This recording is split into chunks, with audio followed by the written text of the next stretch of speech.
1 Kings 10. Now when the queen of Sheba heard of the fame of Solomon concerning the name of the Lord, she came to test him with hard questions. She came to Jerusalem with a very great retinue, with camels bearing spices, and very much gold and precious stones. And when she came to Solomon, she told him all that was on her mind. And Solomon answered all her questions. There was nothing hidden from the king that he could not explain to her.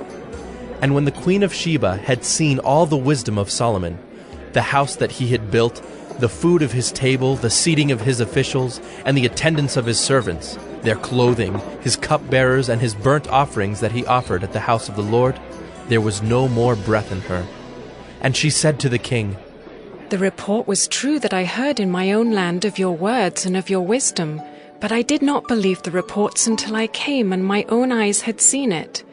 And behold, the half was not told me. Your wisdom and prosperity surpass the report that I heard. Happy are your men, happy are your servants who continually stand before you and hear your wisdom. Blessed be the Lord your God who has delighted in you and set you on the throne of Israel. Because the Lord loved Israel forever, he has made you king, that you may execute justice and righteousness." Then she gave the king 120 talents of gold, and a very great quantity of spices and precious stones. Never again came such an abundance of spices as these that the queen of Sheba gave to King Solomon. Moreover, the fleet of Hiram, which brought gold from Ophir, brought from Ophir a very great amount of almug wood and precious stones. And the king made of the almug wood supports for the house of the Lord and for the king's house, also lyres and harps for the singers. No such almug wood has come or been seen to this day. And King Solomon gave to the queen of Sheba all that she desired, whatever she asked besides what was given her by the bounty of King Solomon. So she turned and went back to her own land with her servants. Now the weight of gold that came to Solomon in 1 year was 666 talents of gold, besides that which came from the explorers and from the business of the merchants, and from all the kings of the west and from the governors of the land. King Solomon made 200 large shields of beaten gold. 600 shekels of gold went into each shield. And he made 300 shields of beaten gold. 3 minas of gold went into each shield. And the king put them in the house of the forest of Lebanon. The king also made a great ivory throne, and overlaid it with the finest gold. The throne had 6 steps, and at the back of the throne was a calf's head. And on each side of the seat were armrests, and 2 lions standing beside the armrests. While 12 lions stood there, one on each end of a step on the 6 steps. The like of it was never made in any kingdom. All King Solomon's drinking vessels were of gold, and all the vessels of the house of the forest of Lebanon were of pure gold. None were of silver. Silver was not considered as anything in the days of Solomon. For the king had a fleet of ships of Tarshish at sea with the fleet of Hiram. Once every 3 years, the fleet of ships of Tarshish used to come, bringing gold, silver, ivory, apes, and peacocks. Thus King Solomon excelled all the kings of the earth in riches and in wisdom. And the whole earth sought the presence of Solomon to hear his wisdom, which God had put into his mind. Every one of them brought his present, articles of silver and gold, garments, myrrh, spices, horses and mules, so much year by year. And Solomon gathered together chariots and horsemen. He had 1,400 chariots and 12,000 horsemen, whom he stationed in the chariot cities, and with the king in Jerusalem. And the king made silver as common in Jerusalem as stone, and he made cedar as plentiful as the sycamore of the Shephelah. And Solomon's import of horses was from Egypt and Cush, and the king's traders received them from Cush at a price. A chariot could be imported from Egypt for 600 shekels of silver, and a horse for 150. And so through the king's traders they were exported to all the kings of the Hittites and the kings of Syria. 1 Kings 11. Now King Solomon loved many foreign women, along with the daughter of Pharaoh, Moabite, Ammonite, Edomite, Sidonian, and Hittite women, from the nations concerning which the Lord had said to the people of Israel, You shall not enter into marriage with them, neither shall they with you, for surely they will turn away your heart after their gods. Solomon clung to these in love. He had 700 wives, princesses, and 300 concubines. And his wives turned away his heart. For when Solomon was old, his wives turned away his heart after other gods, and his heart was not wholly true to the Lord his God, as was the heart of David his father. For Solomon went after Ashtoreth, the goddess of the Sidonians, and after Milcom, the abomination of the Ammonites. So Solomon did what was evil in the sight of the Lord, and did not wholly follow the Lord, as David his father had done. Then Solomon built a high place for Chemosh, the abomination of Moab, and for Molech, the abomination of the Ammonites, on the mountain east of Jerusalem. And so he did for all his foreign wives, who made offerings and sacrificed to their gods. And the Lord was angry with Solomon, because his heart had turned away from the Lord the God of Israel, who had appeared to him twice, and had commanded him concerning this thing, that he should not go after other gods. But he did not keep what the Lord commanded. Therefore the Lord said to Solomon, Since this has been your practice, and you have not kept my covenant and my statutes that I have commanded you, I will surely tear the kingdom from you, and will give it to your servant. Yet for the sake of David your father, I will not do it in your days, but I will tear it out of the hand of your son. However, I will not tear away all the kingdom, but I will give one tribe to your son, for the sake of David my servant, and for the sake of Jerusalem that I have chosen. And the Lord raised up an adversary against Solomon, Hadad the Edomite. He was of the royal house in Edom. For when David was in Edom, and Joab the commander of the army went up to bury the slain, he struck down every male in Edom. For Joab and all Israel remained there 6 months, until he had cut off every male in Edom. But Hadad fled to Egypt, together with certain Edomites of his father's servants, Hadad still being a little child. They set out from Midian, and came to Paran, and took men with them from Paran, and came to Egypt, to Pharaoh king of Egypt, who gave him a house, and assigned him an allowance of food, and gave him land. And Hadad found great favor in the sight of Pharaoh, so that he gave him in marriage the sister of his own wife, the sister of Tahpenes the queen. And the sister of Tahpenes bore him Genubath his son, whom Tahpenes weaned in Pharaoh's house. And Genubath was in Pharaoh's house among the sons of Pharaoh. But when Hadad heard in Egypt that David slept with his fathers, and that Joab the commander of the army was dead, Hadad said to Pharaoh, Let me depart, that I may go to my own country. But Pharaoh said to him, What have you lacked with me that you are now seeking to go to your own country? And he said to him, Only let me depart. God also raised up as an adversary to him Rezon, the son of Eliada, who had fled from his master Hadad-ezer, king of Zobah. And he gathered men about him, and became leader of a marauding band after the killing by David. And they went to Damascus, and lived there, and made him king in Damascus. He was an adversary of Israel all the days of Solomon, doing harm as Hadad did. And he loathed Israel, and reigned over Syria. Jeroboam, the son of Nebat, an Ephraimite of Zeradah, a servant of Solomon, whose mother's name was Zeruiah, a widow, also lifted up his hand against the king. And this was the reason why he lifted up his hand against the king.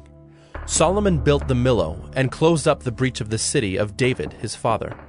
The man Jeroboam was very able, and when Solomon saw that the young man was industrious, he gave him charge over all the forced labor of the house of Joseph. And at that time, when Jeroboam went out of Jerusalem, the prophet Ahijah the Shilonite found him on the road. Now Ahijah had dressed himself in a new garment, and the two of them were alone in the open country. Then Ahijah laid hold of the new garment that was on him, and tore it into 12 pieces. And he said to Jeroboam, Take for yourself 10 pieces, for thus says the Lord, the God of Israel, Behold, I am about to tear the kingdom from the hand of Solomon, and will give you 10 tribes, but he shall have 1 tribe, for the sake of my servant David, and for the sake of Jerusalem, the city that I have chosen out of all the tribes of Israel, because they have forsaken me and worshipped Ashtoreth, the goddess of the Sidonians, Chemosh, the god of Moab, and Milcom, the god of the Ammonites. And they have not walked in my ways, doing what is right in my sight, and keeping my statutes and my rules, as David his father did.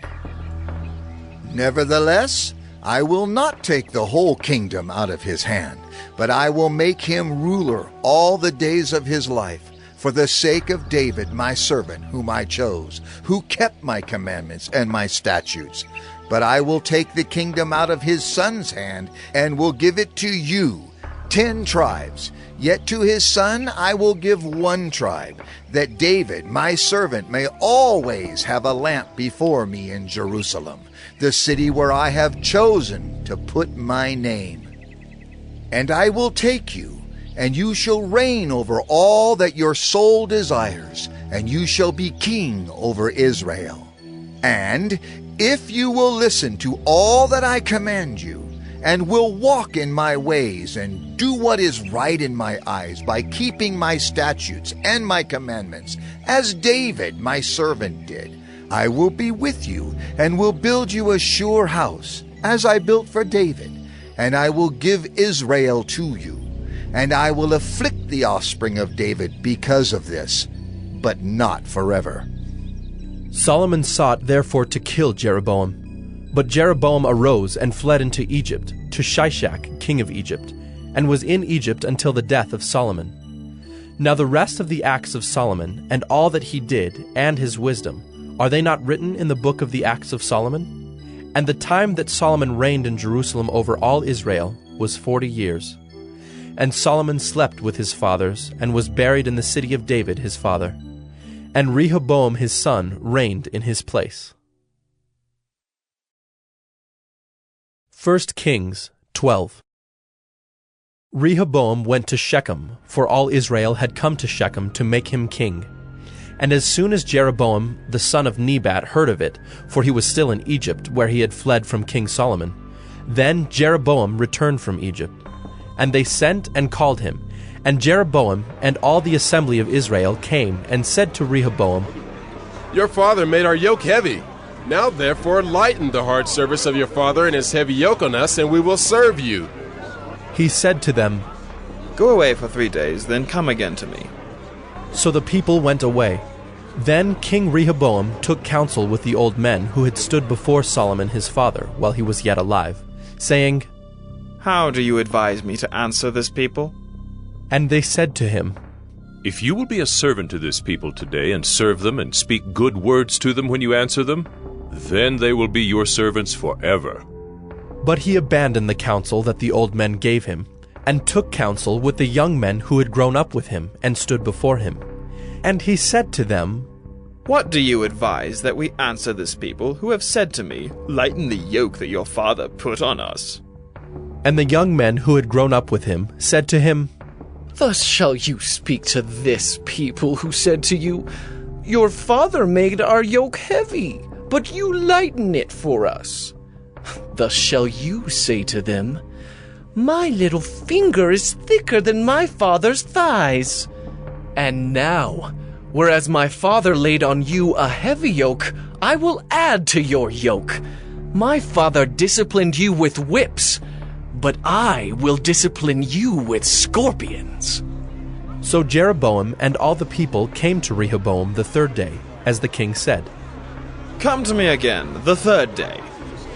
And the king answered the people harshly, and forsaking the counsel that the old men had given him, he spoke to them according to the counsel of the young men, saying, My father made your yoke heavy, but I will add to your yoke. My father disciplined you with whips, but I will discipline you with scorpions. So the king did not listen to the people, for it was a turn of affairs brought about by the Lord, that he might fulfill his word, which the Lord spoke by Ahijah the Shilonite to Jeroboam the son of Nebat. And when all Israel saw that the king did not listen to them, the people answered the king, What portion do we have in David? We have no inheritance in the son of Jesse. To your tents, O Israel! Look now to your own house, David! So Israel went to their tents. but Rehoboam reigned over the people of Israel who lived in the cities of Judah. Then King Rehoboam sent Adoram, who was taskmaster over the forced labor, and all Israel stoned him to death with stones. And King Rehoboam hurried to mount his chariot to flee to Jerusalem. So Israel has been in rebellion against the house of David to this day. And when all Israel heard that Jeroboam had returned, they sent and called him to the assembly and made him king over all Israel. There was none that followed the house of David but the tribe of Judah only. When Rehoboam came to Jerusalem, he assembled all the house of Judah and the tribe of Benjamin, 180,000 chosen warriors to fight against the house of Israel, to restore the kingdom to Rehoboam the son of Solomon. But the word of God came to Shemaiah the man of God. Say to Rehoboam, the son of Solomon, king of Judah, and to all the house of Judah and Benjamin, and to the rest of the people, thus says the Lord, you shall not go up or fight against your relatives, the people of Israel. Every man return to his home, for this thing is from me. So they listened to the word of the Lord and went home again, according to the word of the Lord. Then Jeroboam built Shechem in the hill country of Ephraim, and lived there. And he went out from there and built Penuel. And Jeroboam said in his heart, Now the kingdom will turn back to the house of David. If this people go up to offer sacrifices in the temple of the Lord at Jerusalem, then the heart of this people will turn again to their Lord, to Rehoboam, king of Judah. And they will kill me and return to Rehoboam, king of Judah. So the king took counsel and made 2 calves of gold. And he said to the people, You have gone up to Jerusalem long enough. Behold your gods, O Israel, who brought you up out of the land of Egypt. And he set one in Bethel, and the other he put in Dan. Then this thing became a sin, for the people went as far as Dan to be before one. He also made temples on high places, and appointed priests from among all the people who were not of the Levites. And Jeroboam appointed a feast on the 15th day of the 8th month, like the feast that was in Judah, and he offered sacrifices on the altar. So he did in Bethel, sacrificing to the calves that he made. And he placed in Bethel the priests of the high places that he had made. He went up to the altar that he had made in Bethel on the 15th day in the 8th month, in the month that he had devised from his own heart. And he instituted a feast for the people of Israel, and went up to the altar to make offerings.